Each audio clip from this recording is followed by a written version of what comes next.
ಚೆನ್ನಮ್ಮ ಅಂತ್ಯಕ್ರಿಯೆ ಸ್ಥಳವನ್ನ ಕಾಂಗ್ರೆಸ್ ಸಂಸದ ಶ್ರೇಯಸ್ ಪಟೇಲ್ ವೀಕ್ಷಣೆ ಮಾಡಿದ್ದಾರೆ.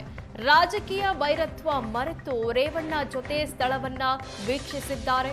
ರಾಜಕೀಯವಾಗಿ ನಮ್ಮ ಮಧ್ಯೆ ಏನೇ ಭಿನ್ನಾಭಿಪ್ರಾಯ ಇರಬಹುದು, ನಮ್ಮ ಅಜ್ಜಿ ಹಾಗೂ ಚೆನ್ನಮ್ಮ ಅಜ್ಜಿ ಎಲ್ಲರೂ ಚೆನ್ನಾಗಿದ್ರು.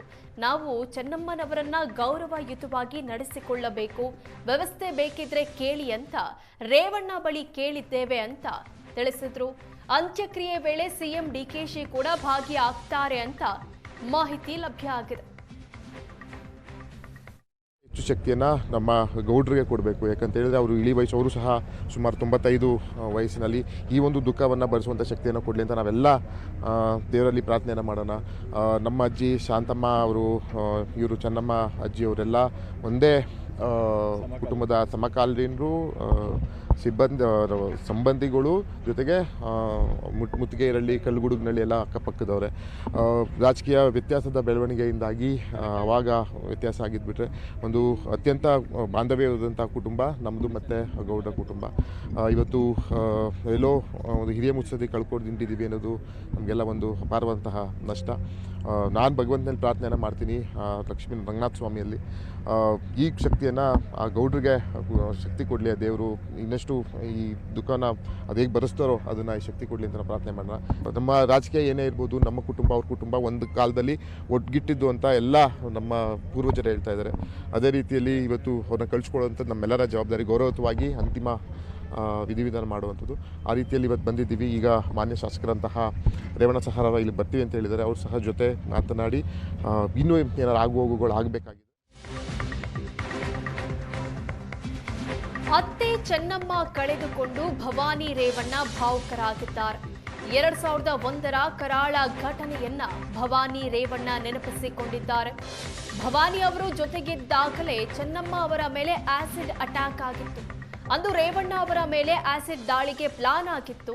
ಅಂದು ರೇವಣ್ಣ ಮಲೆ ಮಹದೇಶ್ವರ ಬೆಟ್ಟಕ್ಕೆ ಹೋಗಿದ್ರು. ಈ ಸಂದರ್ಭದಲ್ಲಿ ಆದಂತಹ ಆ ಕರಾಳ ಅನುಭವವನ್ನ ಭವಾನಿ ಅವರು ಹಂಚಿಕೊಂಡಿದ್ದಾರೆ. ದೈಹಿಕವಾಗಿ ಬಹಳ ಬೇಗ ಕುಗ್ಬಿಟ್ರು ಅವರು. ಅಂದರೆ ಸ್ವಲ್ಪ ಆ್ಯಸಿಡ್ ಬಿದ್ದು ಎಲ್ಲ ಇದಾದಾಗಲೇ ದೇಹಕ್ಕೆ ಹಾನಿಯಾಗಿತ್ತು. ಆದರೂ ಕೂಡ ಅವರು ಅದರಿಂದ ಸರ್ವೈವ್ ಆದರು. ಅಂದರೆ ಅವ್ರಿಗೆ ವಿಲ್ ಪವರ್ ಚೆನ್ನಾಗಿತ್ತು. 25 ವರ್ಷ 6 ತಿಂಗಳಾಯಿತು ಆ್ಯಸಿಡ್ ದಾಳಿ ನಡೆದು. ಆದರೂ ನಮ್ಮಮ್ಮ ಅದರಿಂದ ಜಯ ಗಳಿಸಿ ಅದರ ಯುದ್ಧ ಮಾಡಿಕೊಂಡು ಗೆದ್ದು ಬಂದು, ಆದರೂ ಅವ್ರಿಗೇನು ಸ್ಕಾರ್ ಇತ್ತು ದೇಹದಲ್ಲಿ ಅದನ್ನೆಲ್ಲ ಮರೆತು, ಅವ್ರ ಕಲೆಗಳನ್ನೆಲ್ಲ ಮರೆತು ಜನರ ಒಡನಾಟದ ಜೊತೆ ಮತ್ತೆ ಮೊದಲ ಚೆನ್ನಮ್ಮನವ್ರು ಹೇಗಿದ್ರು ಅದೇ ಥರ ಇದ್ದು ಮುಂದುವರಿಸ್ತಾ ಇದ್ರು. 25 ವರ್ಷದ ಹಿಂದೆ ಆಸಿಡ್ ಅಟ್ಯಾಕ್ ನೀವು ಕೂಡ ಜೊತೆಯಲ್ಲಿದ್ರು. ಬಟ್ ಚೆನ್ನಮ್ಮ ಅವ್ರು ಹೇಳ್ತಾರಂತೆ ಆರೋಪಿಗಳು ಯಾರೇ ಇದ್ರು ಕೂಡ ಅಷ್ಟು ಕ್ಷಮಿಸ್ಬಿಡಿ ಅಂತಾರಂತೆ. ಅದನ್ನೇ ಹೇಳಲಿಕ್ಕೆ ಹೋದೆ. ಅವ್ರಿಗೆ ಕನ್ವೆನ್ಷನ್ ಆಯಿತು. ಆದಾಗ ಅವರು ನಮ್ಮ ಮಾವ ಅವರ ತಮ್ಮನ ಮಕ್ಕಳೇ ಈ ಒಂದು ಪ್ರಕರಣ ಮಾಡಿದ್ದು.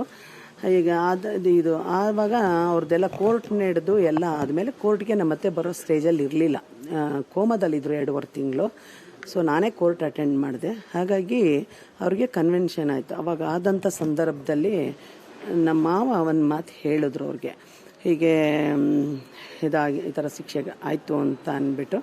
ಅವ್ರ ತಂದೆಗೆ ಕ್ಯಾನ್ಸರ್ ಆಗಿತ್ತು. ಯಾರ ತಂದೆಗೆ ಅವರು ಆಸಿಡ್ ಹಾಕಿದ್ರಲ್ಲ ಅವ್ರ ತಂದೆಗೆ ಕ್ಯಾನ್ಸರ್ ಆಗಿತ್ತು. ಅಂದರೆ ದೇವೇಗೌಡರು ತಮ್ಮನಿಗೆ.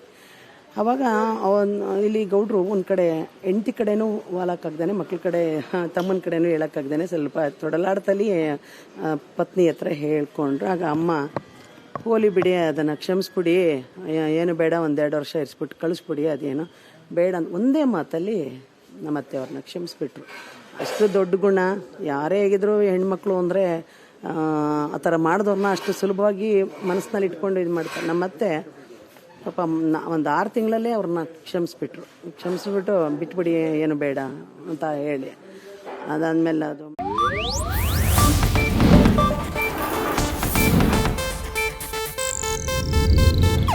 ಇದು ಏಷ್ಯಾನೆಟ್ ನ್ಯೂಸ್ ನೆಟ್ವರ್ಕ್ ಪ್ರಸ್ತುತಿ.